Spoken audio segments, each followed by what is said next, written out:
Hello, this is Craig from bitsbox.co.uk. In this video, I'm going to unbox the Celestant Prime for the Stormcast Eternals, and I'm also going to have a quick look at the new Citadel Air range of paints. So this is like their big centerpiece model for the Stormcast Eternals.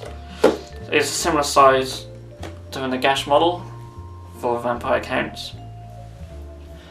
The guy itself is slightly smaller than Nagash, as you should expect. And he has a lot of swells around the bottom of his base, just so the model itself seems a bit higher, as well as having the big wings. I do find that a little bit unnecessary to have all this and these big wings just to make the model look bigger, even though he's still not massively bigger than a normal Stormcast Eternal. And with its price, you know, it just seems a bit unnecessary that we should have to pay for all these swells and stuff, and you know, we might not necessarily even want them. But overall, I think it does look nice, and I'm certainly going to look forward to putting it together. So, I'll open up the box and we'll have a look at the sprues. Now, one thing I was a little surprised about is there's actually very little on the sprues.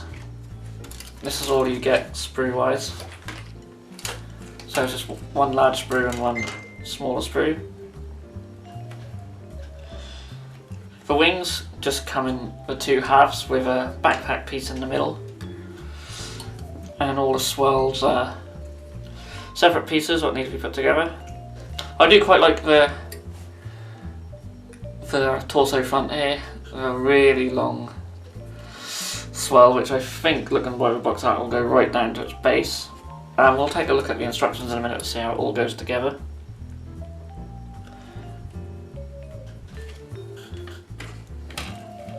As you can see, there's some more parts for the base there.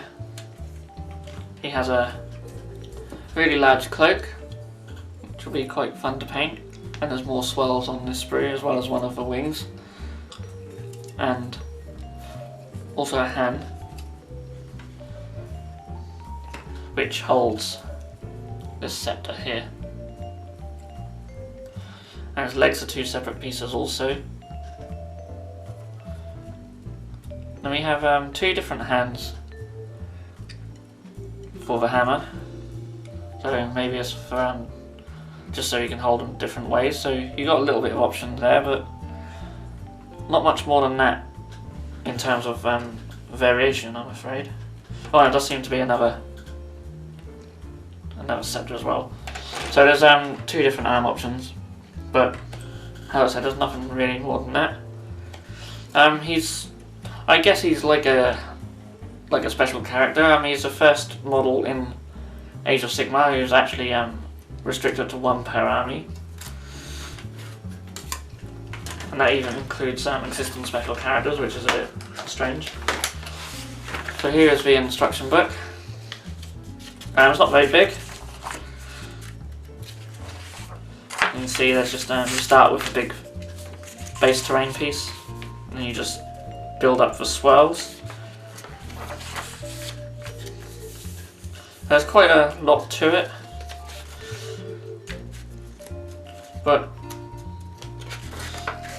it all goes together separately, so you can build him separate from the swells, and which I would certainly recommend doing that when you paint them, because they do look, just going back, they do look quite awkward to paint.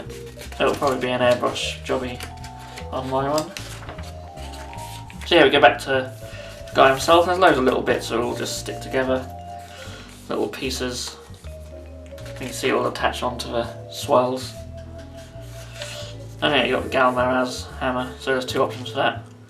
And for the comic strike scepter, there's the two options for that, so you can hold them different ways. I quite like him holding them both down. Then you have his shoulder pads and other little bits and pieces, and his head. I would have liked perhaps maybe another head option or two, although the Stormcast Eternal heads all really look quite similar. I'd go as far as say they sort of lack a bit of character. Maybe like a helmetless head option would be quite cool, but I don't know if that fits with fluff or not. I've not really read it. I suppose we don't really see that in Stormcast Eternal range, so obviously for a reason. But that said, it's still a nice looking model. It uses this size base, which I believe is 80 millimeters, so it's larger than the, obviously larger than the 16 mil, which is like a Dreadnought size base. So if you're familiar with the size that the Radio Dreadnought from 412 uses, that's that size. And I think it's the same size as Tyrannosaurus base as well. So I do quite like that GW now have like a larger selection of different size bases. I think that's quite cool.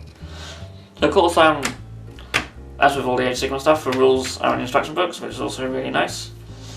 So you can just use them straight out of the box. He's quite powerful. I won't go into his rules in great detail. I'm sure most people have seen him, and if you haven't, you can just download them for free off the GW website. There's all different languages for his rules. Then there's another picture of him on the back, and you can see how he just towers over the regular models. So that's a Celestant Prime. As I said, really looking forward to putting them together. And I'll also be using the new Citadel Air paints on him. And with that, I'll segue straight into looking at them. Now, I'm not going to get out each individual paint separately. I bought the whole range just in the bundle, and GW have sent these two massive grip seal bags sort of worth of paints, as well as the airbrush cleaner. So it's a 250ml bottle, which is quite a good size.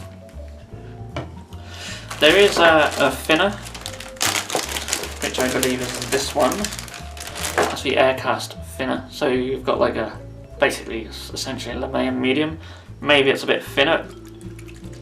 It seems like it's thinner. It's actually more like a water consistency. I haven't looked at any of the paints at all. I haven't opened any of them up. It's a regular pot. That is a disappointment, I'll admit, because dropper bottles are just easier to work with in airbrush, but you know, they're still not impossible to work with. The paints themselves, I opened the lid without it going everywhere. Definitely obviously a lot thinner, as you would expect. Now I'm going to try using them at some point with a brush, because I like to thin down all my paints, and if these aren't too thin in consistency, then I might even just use them out of a pot quite a bit as well. But certainly be trying them through the airbrush later today. And there's a good variety of colours. GW have basically released all their more popular colours in this range. Of course, you've got your black and your white. There's some greys, blues, greens, yellows, etc. I'm very happy that we have Avalanche Sunset. That'd be really good for my Imperial Fists. Unfortunately, these have been released like 2 weeks after I used Avalanche Sunset, with a lot of hassle on my Fire Raptor, but never mind. So yeah, that's just Citadel Air range. I just wanted to quickly look at them. I didn't want to go into great detail, but just quickly get them out to show you, just to add on to this video. So I hope you've enjoyed this little unboxing video, and I'll see you again.